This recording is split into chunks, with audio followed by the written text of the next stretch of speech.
Olá, bom dia, boa tarde, ou boa noite, a quem estiver vendo esse vídeo, né? Eu dou continuidade aqui aos vídeos que são material de apoio aos alunos de poesia portuguesa, e eu começo a desenvolver o tópico, né, que eu chamei no conteúdo programático de introdução, analisando a Cantiga Sua Partindo-se, que é um poema do João Luís de Castelo Branco, um poeta final do século XV, começo do século XVI, sobretudo para insistir sobre a questão do nível pragmático discursivo, né, e a importância que isso tem em relação a certos poemas, né, a questão da enunciação.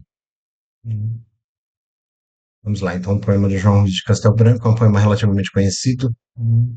Ele diz: Senhora, partem tão tristes meus olhos por vós, meu bem, que nunca tão tristes vistes, outros nenhuns por ninguém. Tão tristes, tão saudosos, tão doentes da partida, tão cansados, tão chorosos, da morte mais desejosos 100.000 vezes que da vida. Partem tão tristes os tristes, tão fora de esperar bem, que nunca tão tristes vistes, outros nenhuns, por ninguém. Bom, esse nível pragmático discursivo, né, dentro da instância intertextual, basicamente, é analisar a situação de enunciação que um poema apresenta, né? É aquilo que nos explica o Dominique Manguenot nos Elementos de Linguística para o Texto Literário, no primeiro capítulo, do livro. Manguenot vai dizer que todo enunciado é o produto de um acontecimento único, sua enunciação, que supõe um enunciador, um destinatário, um momento e um lugar particulares. Então, esses quatro elementos constituem a situação de enunciação. Toda enunciação tem um enunciador explícito ou implícito, um destinatário explícito ou implícito, um momento e um lugar, também explícito ou implícitos. O enunciado é o produto dessa enunciação. E como ele vai especificar depois, o acontecimento enunciativo é apreendido através dos vestígios observáveis que ele deixa no enunciado. O enunciado é o resultado de um ato de linguagem que é a enunciação, né? Esse resultado traz os vestígios, as marcas, né, dessa enunciação, né? E essas marcas são observáveis no texto. Há marcas que permitem que a gente identifique os quatro elementos de uma enunciação. Hum, No caso de um poema, no caso de um texto literário, na verdade, a situação de enunciação é dupla. Tem que ser considerada como uma enunciação dupla. Existe uma situação primeira que a gente pode chamar de uma situação contextual. Hum, Nessa situação, o enunciador é o poeta, é quem escreveu o poema, mas é o poeta no poema, né? O poeta como autor daquele poema. Não o poeta como pessoa civil, não o poeta como pessoa física, mas o poeta como aquele que criou aquele texto, aquele que escreveu aquele texto. Né? E como texto literário, como discurso, né, esse texto tem um destinatário que é o leitor do poema. Né? Portanto, aquele que se põe a ler aquele poema específico. Né? O leitor é personificado na figura, né, daquele que vai ler este poema. Né? Essa situação da enunciação leva em conta o conjunto todo do discurso poético e o contexto situacional em que isso se dá. Né? E isso vale também, por exemplo, para obras de prosa, né? Um conto ou um romance. Né? No caso de um romance, existe um enunciador do romance, que é o romancista, né, que escreveu aquele romance específico.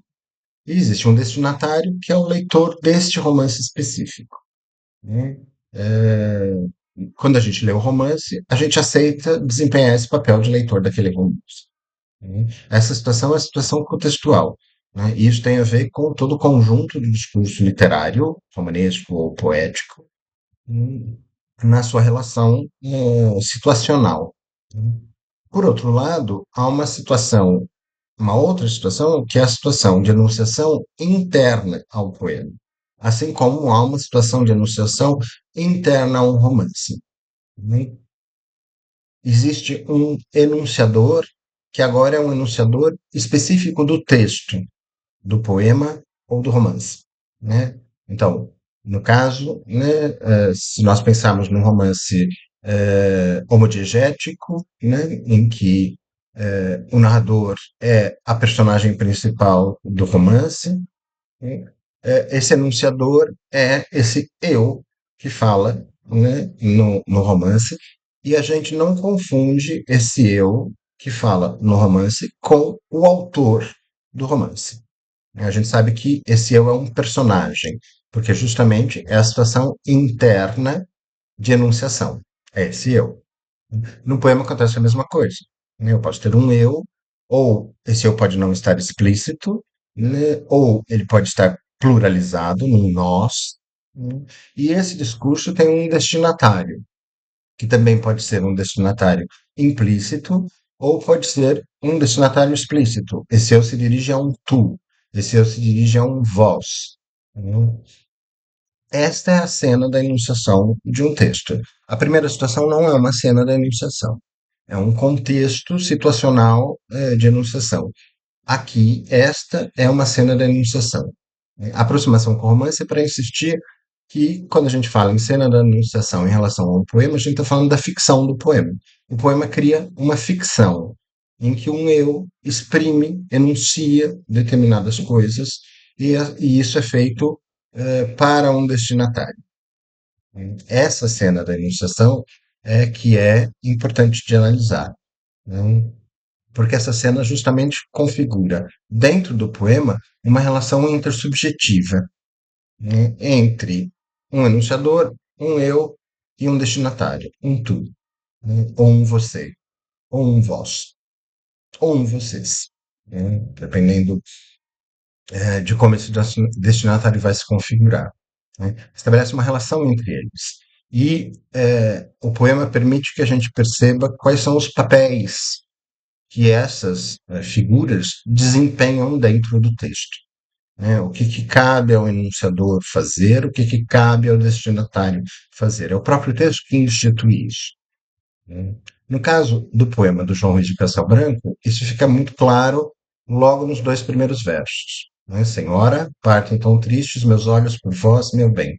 A situação de enunciação, a cena da enunciação aqui, tem os seus vestígios explícitos, né? São meus olhos, é o possessivo, portanto, o enunciador é um eu, né? E senhora, o vocativo senhora, e depois o complemento por vós, né? Institui a destinatária, né?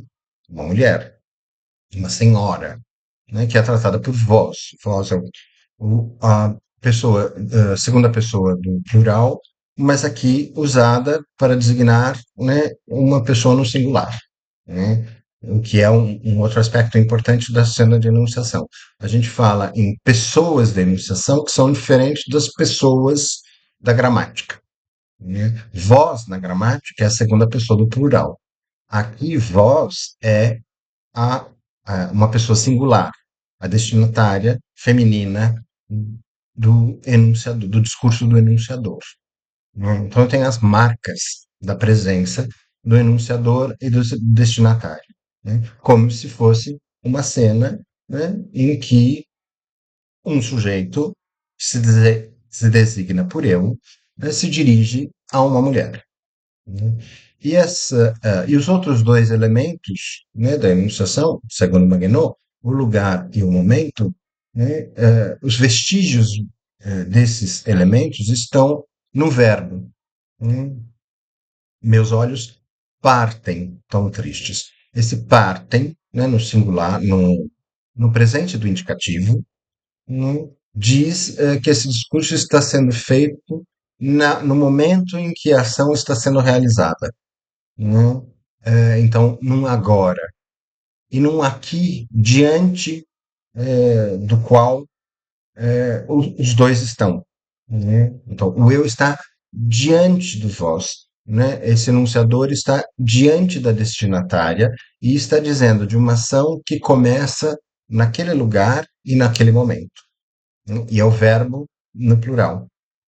É o verbo, desculpe, no, no presente do indicativo, né?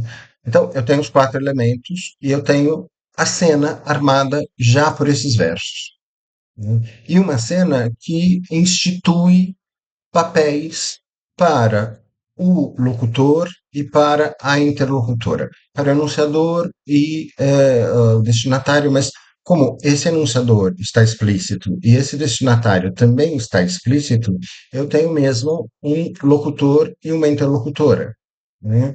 E o discurso institui já os papéis, as ações que cabem a eles nessa cena em que o sujeito está diante da senhora, né, e diz de algo que está acontecendo naquele momento, né, meus olhos partem, né, aqui e agora, né.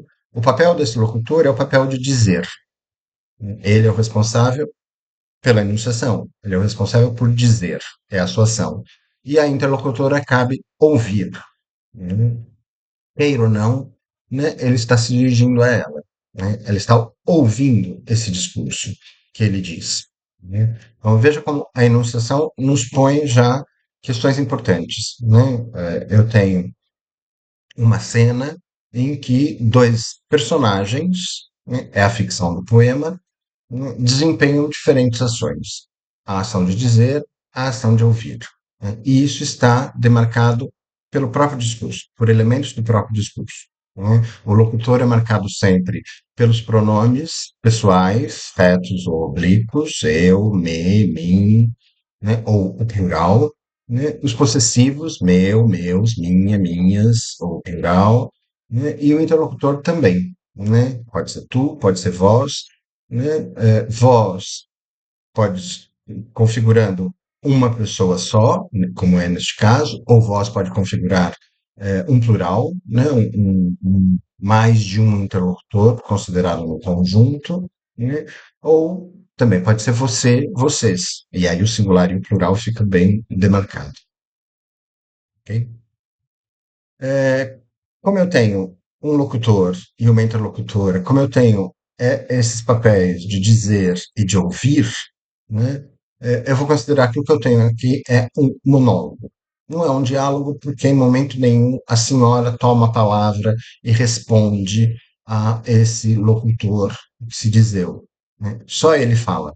Então, o papel é do começo ao fim pré-determinado. Ele diz e ela ouve. Então, é um monólogo, né? Ele é feito diante de outra pessoa, né? Em relação à cena enunciativa, né, para poemas futuros, eu vou fazer essa distinção que entre um monólogo, que é um locutor diante do interlocutor, portanto, a presença de um locutor, eu ou nós, e a presença de um interlocutor, tu, vós, você, vocês, como traços verificáveis no texto, né? Ou então eu posso ter um solilóquio, né, em que o locutor está solitário. O locutor não está diante do interlocutor, mas está diante de si mesmo. Portanto, o texto tem as marcas do locutor, eu ou nós, mas não tem marcas do interlocutor. O que não significa que o texto não seja uma enunciação, né, e não haja os quatro elementos, né. A questão é que no solilóquio o interlocutor é o próprio enunciador, né? Ele fala, ele enuncia diante de si mesmo.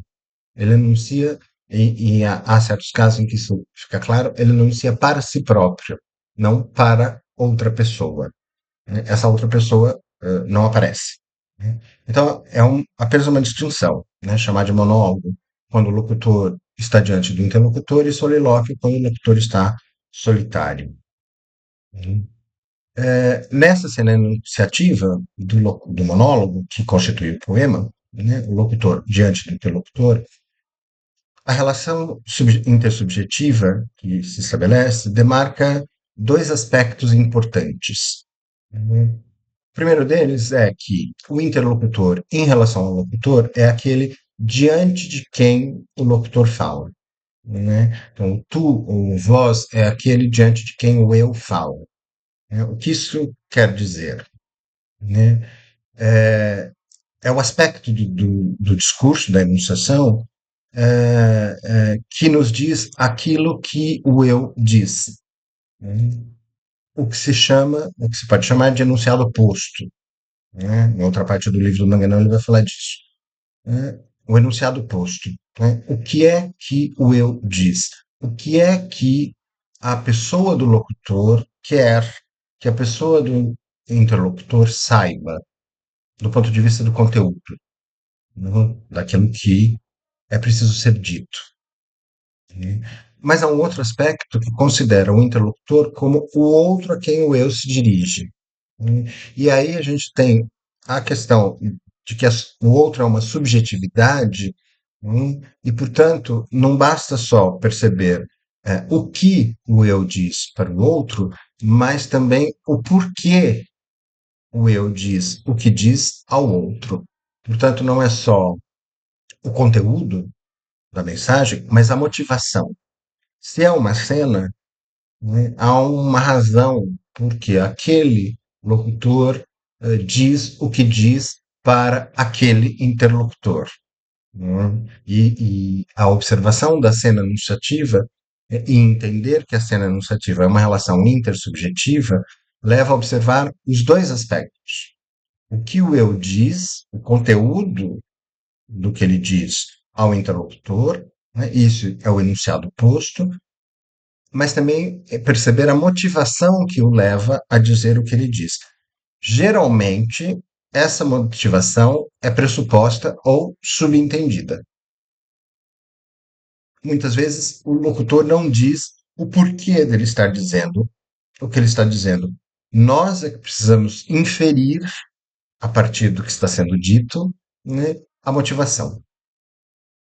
Veja, aqui também é o poema, mas é uma situação semelhante que acontece no romance, quando há um diálogo, e a gente precisa pensar o que é que um personagem está dizendo para o outro, mas também por que que aquele personagem está dizendo aquilo para aquele outro, né? Ou no teatro, né? Daí a metáfora da cena enunciativa, né? No teatro também, dois personagens estão falando e a gente se pergunta o que é que um está dizendo para o outro, mas também por que que este primeiro está dizendo o que está dizendo para o segundo, né? No poema é a mesma coisa que se apresenta.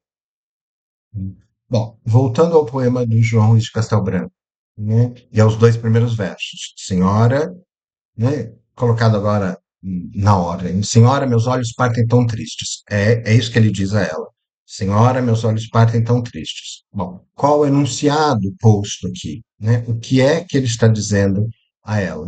Bom, ele está dizendo de uma ação, a partida, meus olhos partem, e de um estado emocional ligado a essa ação, que é a tristeza. Meus olhos partem tão tristes, né? Isso está explícito pelo verbo partir e pelo adjetivo triste, né? Está posto um enunciado, né? Que é uma ação e um estado, né? É isso que ele quer, é isso o conteúdo que ele quer comunicar, né? Ele chega diante da mulher e diz que ele vai partir. Dois, que essa partida está ligada a uma emoção de tristeza. Isso é o que está evidente. Agora, por que que ele precisa dizer isso, que ele parte e que ele parte triste para essa mulher? O contexto, e sobretudo o fato de que ele também a vai tratar por meu bem, senhora, partem tão tristes, meus olhos por vós, meu bem, né, permite que a gente perceba que o que está pressuposto aqui é, por um lado, a dor da separação, e essa dor é provocada pelo amor que ele sente por ela, né? Ao tratar a senhora por meu bem, né, ele indicia a relação amorosa, o amor que ele sente por ela. Por isso a associação entre a partida, né, e a tristeza. Então, o que está pressuposto? Não está explícito, mas está pressuposto, né? É que ele vem dizer da partida e da tristeza, mas o que o motiva a dizer isso é uma dor, né, e, portanto, e uma dor motivada por um amor. Isso é razão, isso é motivo, isso é motivação, né, para esse discurso. Né? No fundo, ele não diz em nenhum verso que ama essa mulher, o enunciador não diz que ama essa mulher, mas isso está pressuposto naquilo que ele diz, né? A partida e a tristeza, a ação e o estado emocional em que essa ação ocorre.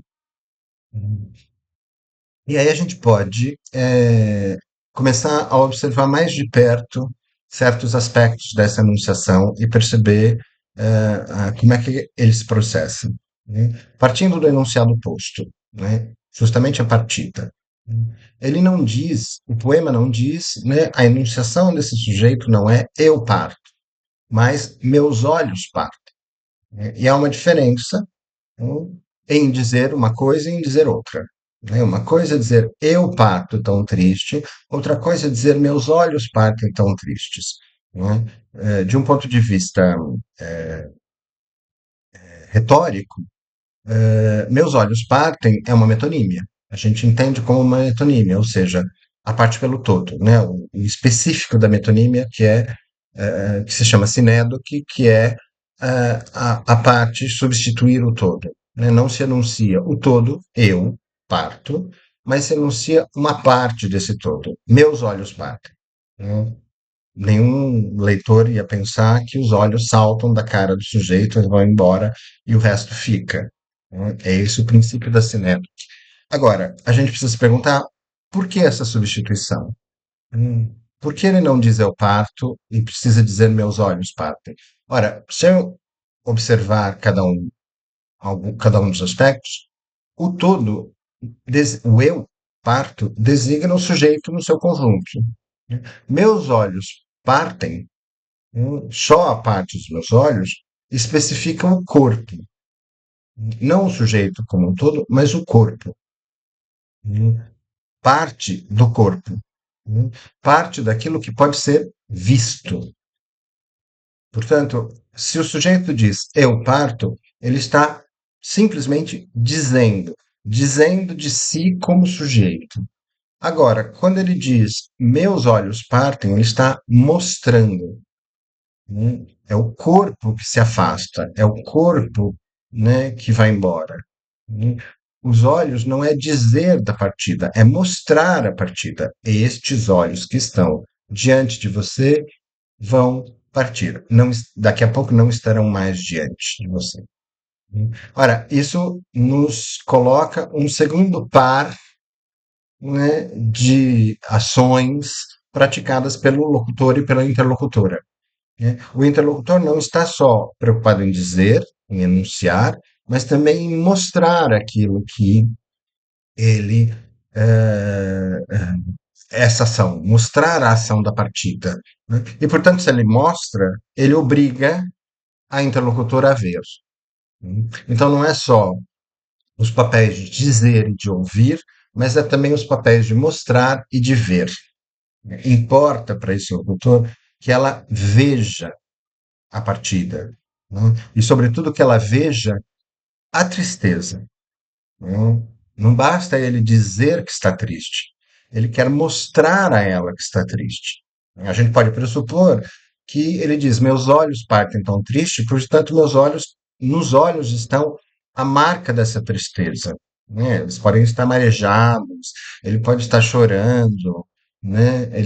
Mas, de qualquer forma, são os olhos. Né? Se a gente lembrar a metáfora clássica, que já virou uma recorrência, né, de que os olhos são a janela da alma, né? Nos olhos é possível ver, né, a tristeza. A ela é possível ver a tristeza. Isso vai ser insistentemente marcado, né, pela rima, né, pelo primeiro par de rimas aqui. A quadra, né, os quatro versos têm rimas intercaladas, né, A, B, A, B. Esse primeiro par, né, rima tristes com vistes. Então, a gente percebe que há um paralelismo semântico, É a semelhança fônica entre tristes e vistes, né? A partir da vogal tônica, todos os sons depois dessa vogal, tanto vocálicos quanto consonantais, se repetem, istes, né? Mas a ideia é que esse paralelismo sonoro enfatize um paralelismo semântico, né? Ver os olhos, vistes, né? É ver a tristeza, tristes. Então, o paralelismo sonoro vai enfatizar o paralelismo semântico que a enunciação pretende, né? Pretende que ela veja, né, no sujeito essa, essa tristeza, né? Por isso ele vai dizer, né, o outro elemento do enunciado oposto, ele não vai dizer eu parto triste, mas vai dizer meus olhos partem tristes, né? Porque o eu parto triste diz de um estado emocional que é interno, né, que é interior ao sujeito. Agora, meus olhos partem tristes, né, diz de algo que é externo, que é exterior, que pode ser visto, né?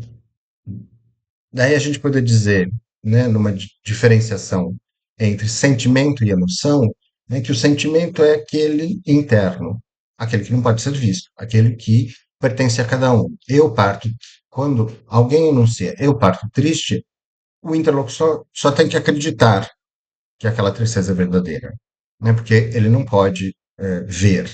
Agora, quando ele diz meus olhos partem tristes, aí sim ele está falando de uma emoção. Esse sentimento interno se converteu numa emoção, né? Se converteu em algo que pode ser visto no rosto. Daí a pressuposição de que os olhos podem estar marejados, de que os olhos estão tristes. Eu posso ver os olhos de alguém e perceber a tristeza estampada nesses olhos, né? É uma emoção, é uma exterioridade, né? Por isso ele quer muito que ela veja, né, essa, essa, os seus olhos, né? Por isso essa insistência no papel, né, como eu falei, do enunciador de mostrar e do interlocutor de ver. A relação dos dois primeiros versos com os dois seguintes é uma correlação, é uma relação de subordinação, né? A gente tem aqui hipotáxi, né? A relação de subordinação, né? Uma correlação consecutiva, né? O advérbio tão, né, que enfatiza a oração principal, seguido da oração consecutiva que começa com a conjunção que, né? Isso é tão assim que tem como consequência isso. Ele vai dizer, né, que os olhos, meus olhos partem tão tristes, né, e a consequência disso é que nunca tão tristes vistes outros nenhuns por ninguém, né? Ela não, a correlação que ele pressupõe é que ela, a interlocutora, nunca viu olhos tão tristes quanto os olhos dele, né? Essa correlação demarca a excepcionalidade dessa tristeza, né? A singularidade dessa tristeza. Ele quer insistir que não existe outra tristeza como essa, né? Ela é excepcional, né? Ela é singular, ela é única, né? Tanto que ele pressupõe que ela nunca viu, né, olhos tão tristes quanto os olhos dele estão tristes naquele momento. Isso, de certa forma, vai se espalhar, né? É isso que o poema vai insistir na segunda estrofe, né? O poema é composto por duas estrofes, essa primeira quadra de 4 versos, e depois uma segunda estrofe de 9 versos. Essa segunda estrofe desdobra a primeira. Se a gente perceber, por exemplo, que o advérbio tão, né, colocado lá na relação consecutiva da primeira estrofe vai se repetir, né, várias vezes na segunda. Vai se repetir 8 vezes na segunda, né? Tão tristes, tão saudosos, tão doentes da partida e assim por diante, né? E se a gente observar bem a relação da segunda estrofe com a primeira, né, e o fato desse desdobramento, né, a gente percebe que a gente pode dividir a segunda estrofe em dois blocos. Ela é já dividida sintaticamente, né, em duas frases, mas em dois blocos, né? Os cinco primeiros versos, que parecem um desdobramento, né, em leque, do primeiro, da primeira vez que o tão é usado, né? Quer dizer, meus olhos partem tão tristes, ele vai, a segunda estrofe vai, de certa forma, explicar o que isso significa. Tão tristes, tão saudosos, isto é, tão saudosos, isto é, tão doentes da partida, isto é, tão cansados, isto é, tão chorosos, isto é tão desejosos mais da morte, 100.000 vezes mais da morte do que da vida, né? Enquanto a segunda parte tem relação com os dois outros versos, né? Porque ela justamente reescreve a primeira estrofe, né? Partem tão tristes. Os tristes, recolhe o tão tristes, mas agora não são mais os olhos, mas são os tristes que partem tristes, né?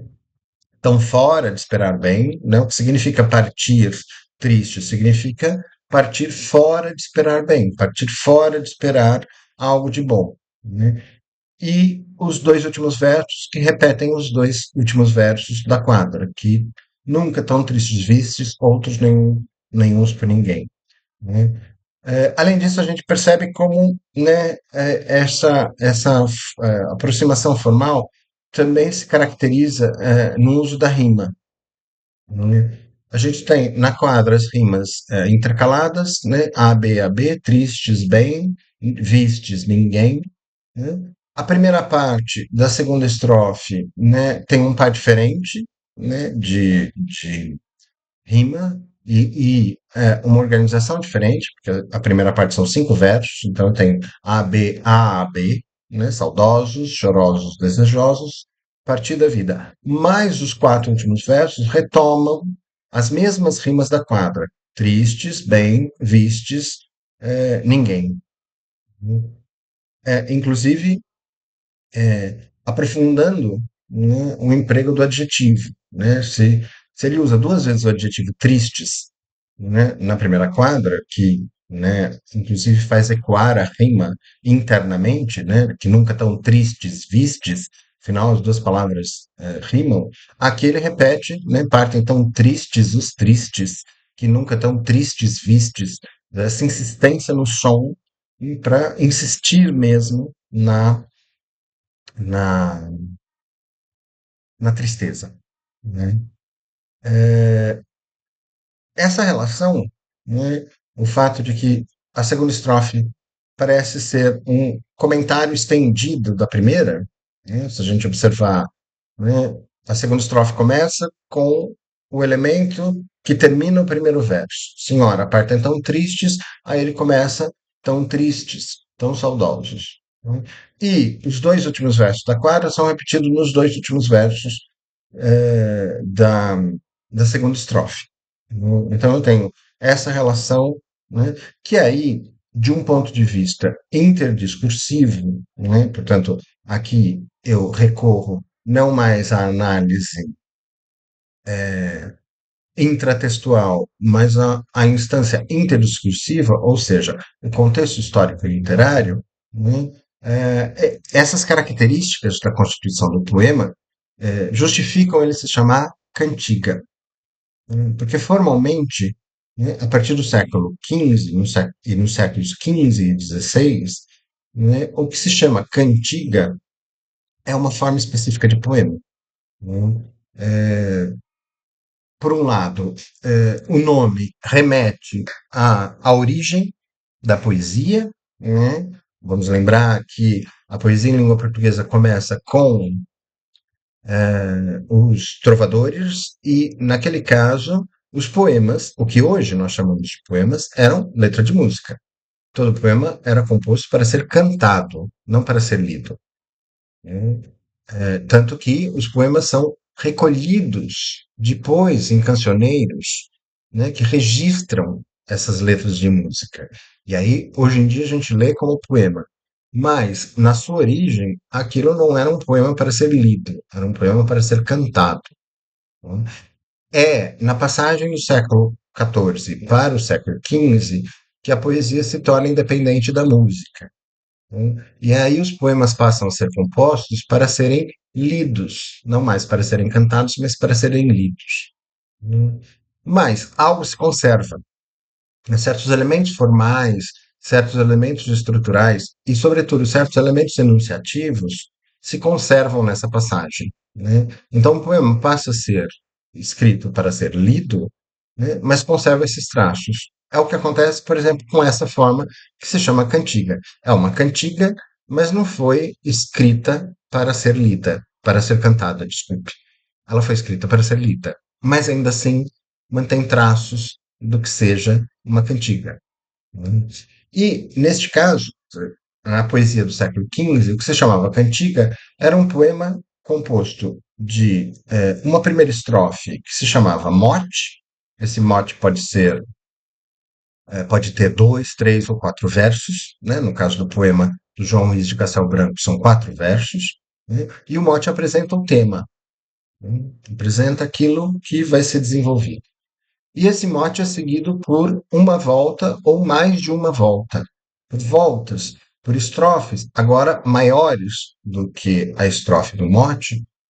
Essas voltas podem ter de 7 a 10 versos, pode, pode ser uma só, como é o caso do poema do João Ruiz de Castelo Branco, mas pode ter mais de uma, né? E essas voltas são o comentário do tema, que é exatamente o que acontece num poema. Quer dizer, o mote do João Luís de Castelo Branco põe a situação enunciativa da partida e da tristeza, e a segunda estrofe desdobra esses temas, né?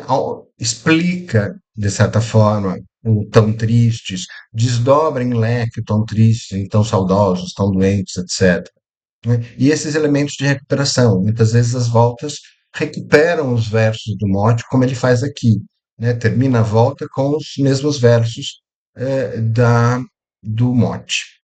Né? Ora, isso significa que a cantiga é uma atualização de uma herança medieval, da lírica galego-portuguesa do século XIII. E no caso do poema do João Luís de Castelo Branco, não é só uma atualização formal, né, de um tipo de poema, mas é uma atualização tópica, né? O que a gente tem no poema do João Luís de Castelo Branco é uma cena de enunciação semelhante àquela que existia na, nas cantigas de amor do século XIII, da lírica galego-portuguesa. Eh, Porque justamente marcados pela mesma tópica, né? Quando se chama em teoria da literatura de tópica, é um argumento, né, um termo de uma proposição a respeito do qual é feita uma predicação, né, aplicado a todos os casos parecidos, né? No caso, esse argumento é o sujeito apaixonado por uma mulher indiferente. O que se tem aqui, né, é a retomada, né, de uma situação que é uma situação semelhante à situação de uma cantiga de amor. Nas cantigas de amor, que eram uma forma pré-moldada, né, de poema, né, de letra de canção, na lírica galego-portuguesa, né, a cantiga de amor era sempre um sujeito masculino, um anunciador masculino, um eu, que se apresenta como sujeito apaixonado diante de uma mulher, e essa mulher é indiferente ao amor que ele sente. Ou seja, ele ama a mulher, mas a mulher não o ama, né? Essa cena é recuperada aqui.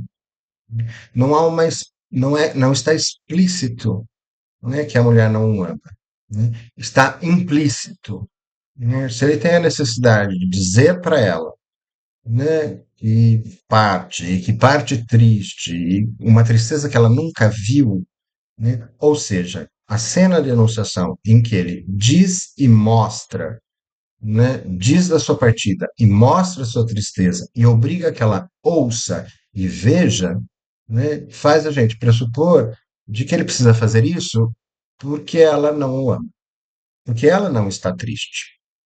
Ok?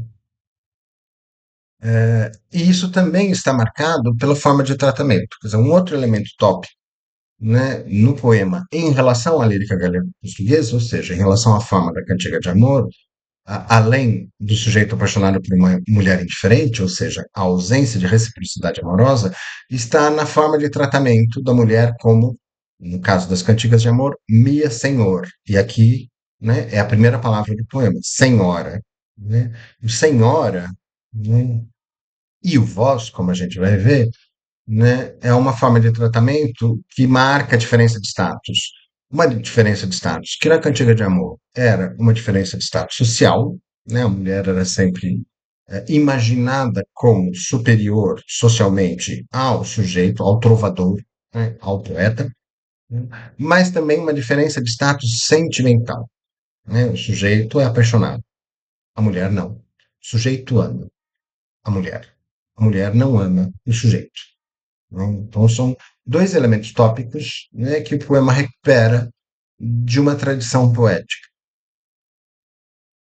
e vai se valer, né, dessa relação. Né? Voltamos à quadra, né, e continuamos a análise do modo como essa enunciação é feita. Né? A gente percebe que entre o primeiro e o segundo verso, as formas de tratamento, os vocativos, né, são dois e se apresentam em quiasmo, ou seja, em posições opostas nos versos. Né? O primeiro vocativo, senhora, né, no primeiro verso, está no início do verso, é a primeira palavra. O segundo vocativo, meu bem, né, no segundo verso, está no fim, são as últimas palavras. Né? Então, tanto senhora quanto meu bem, que são os vocativos, né, as formas de chamar a atenção da interlocutora, são colocados em posições opostas nos versos. Mas essas posições opostas insistem para que a gente perceba que elas também constituem uma antítese. Senhora, né, é uma forma de tratamento que demarca a formalidade. Né? É o que se herdou, né, da tópica. O tratamento da mulher como minha senhor demarca uma diferença de status. Né? Nesse caso, uma formalidade de tratamento. Né? Agora, meu bem é o oposto dessa formalidade. Meu bem demarca uma intimidade. Né? Então, de forma antitética, o sujeito se dirige à mulher a partir de uma formalidade e uma intimidade. Né? Ele começa por tratá-la de forma formal, senhora, e termina por tratá-la de uma forma íntima, meu bem. Ora, né, essa formalidade e essa intimidade demarcam um distanciamento, né? A formalidade demarca um distanciamento entre o locutor e a interlocutora, e o meu bem demarca uma proximidade entre o locutor e a interlocutora, né? Essa é a antítese.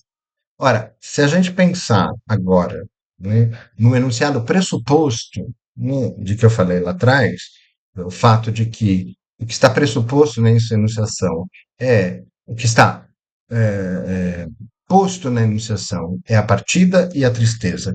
O que está pressuposto é a dor da separação e o amor. Ora, a dor da separação existe por causa do distanciamento. A separação é o distanciamento. Mas o amor é a proximidade.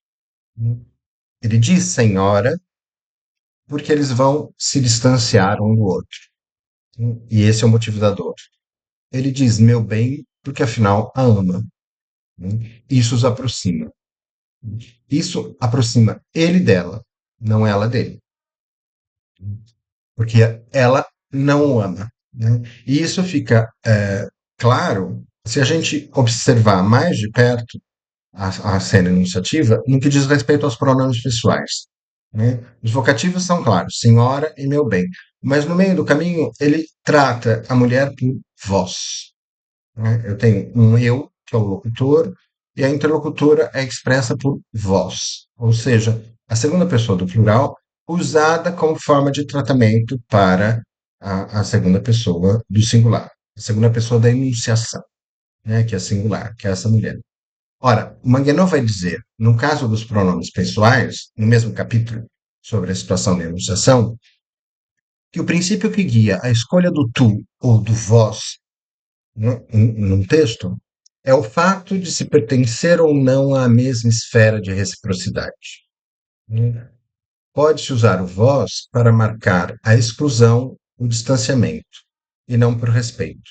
Né? Claro, na língua portuguesa, o uso do tu e do vós nessas situações, como por exemplo a situação desse poema corresponde a como isso se dá no francês. O Manguinot está falando da língua francesa, né, o tu e o vous, né?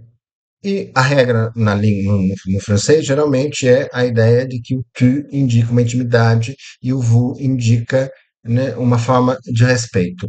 A questão num texto, e sobretudo num texto literário, né, não é tanto por questão de respeito que ele usa o vós. Né? Veja que o respeito, no caso dos vocativos, está demarcado pelo senhora, mas não pelo meu bem.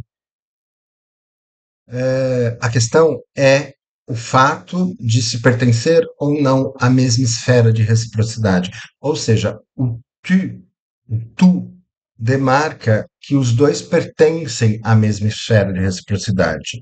O vous, o vós, demarca que eles não pertencem à mesma esfera de reciprocidade, né? Que é o que acontece no poema.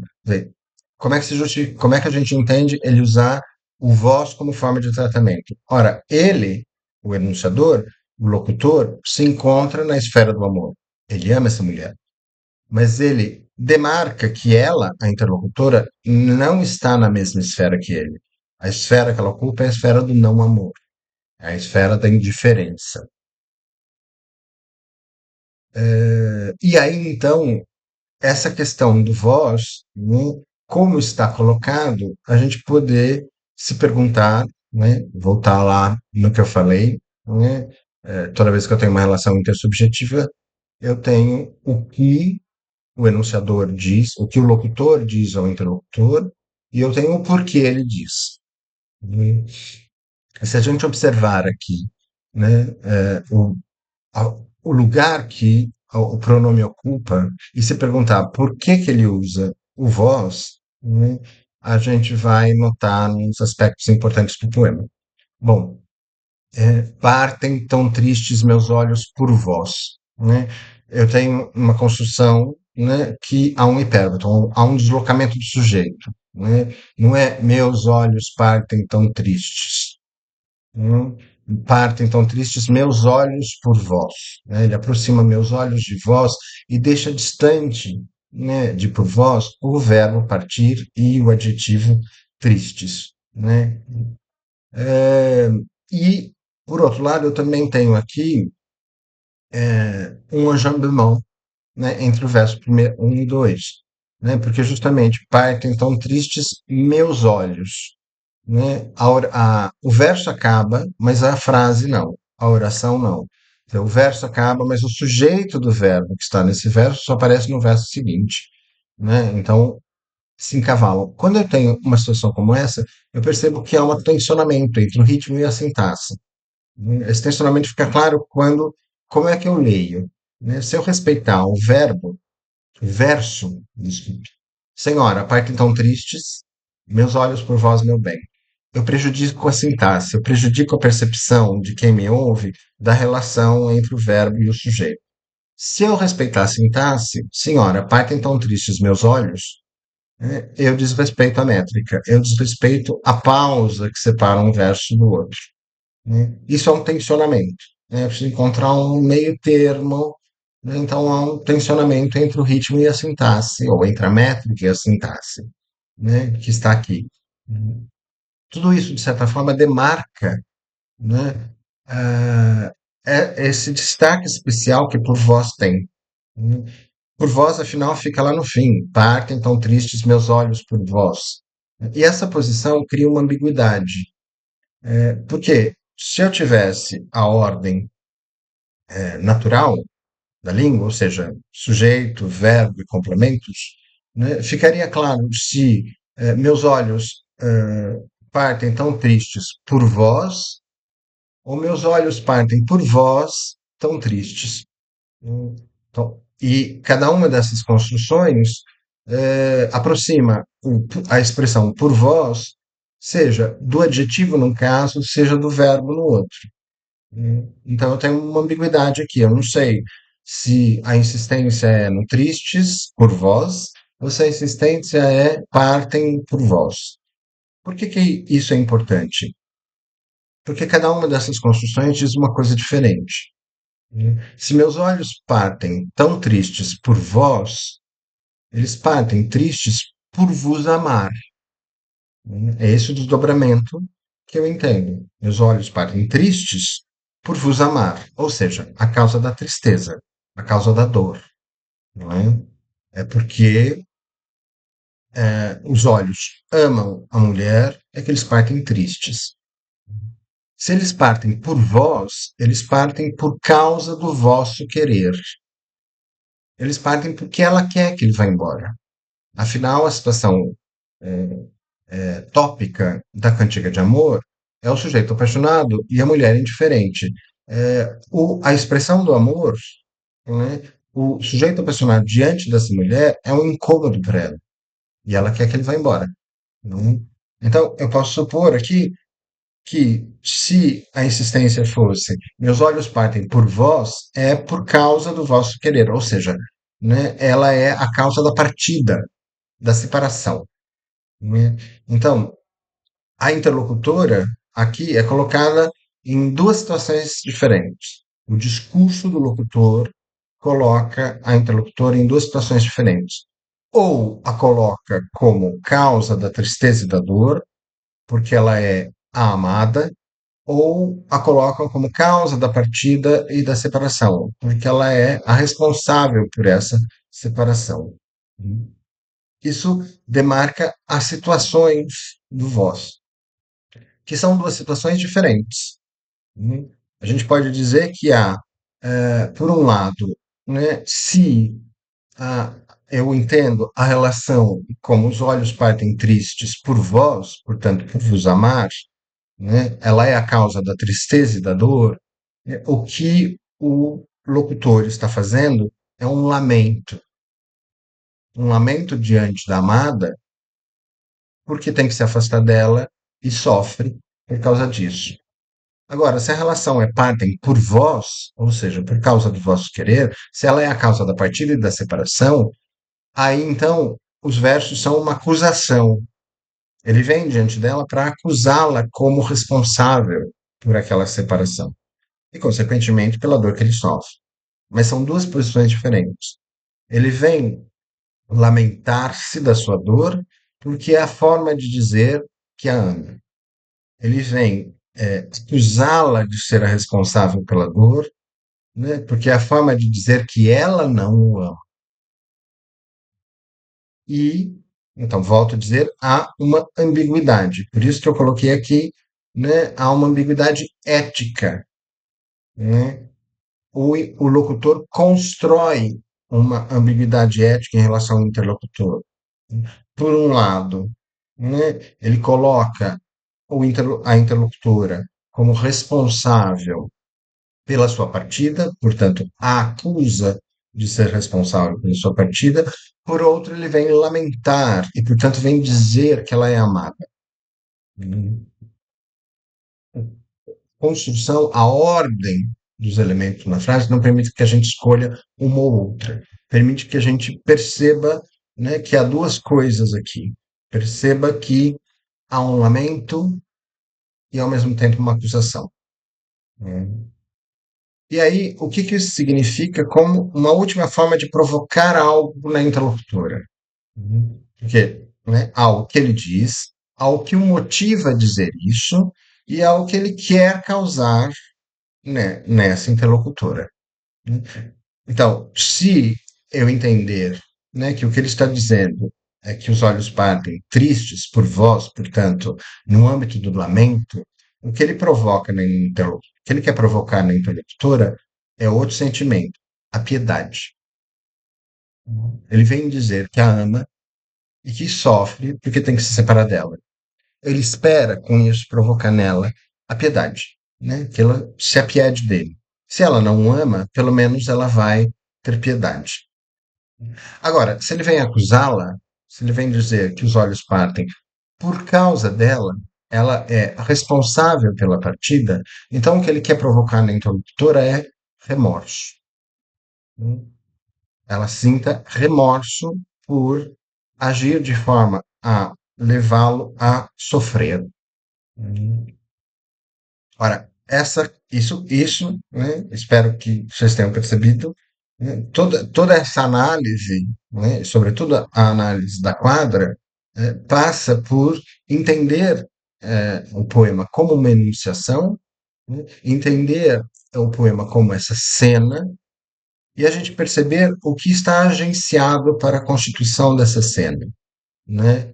Um locutor, uma interlocutora, um aqui e agora, em que esse locutor diz coisas que a interlocutora é obrigada a ouvir, mostra coisas que a interlocutora é obrigada a ver, né? E cria um discurso de modo a provocar sentimentos nessa interlocutora, né? É todo o processo de construção do poema, né? E torna mais complexo o modo de a gente perceber como as coisas estão aqui agenciadas, né? Ao fim, a gente percebe, né, como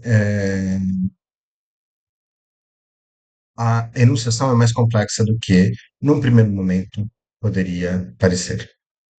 Ok? É isso por hoje.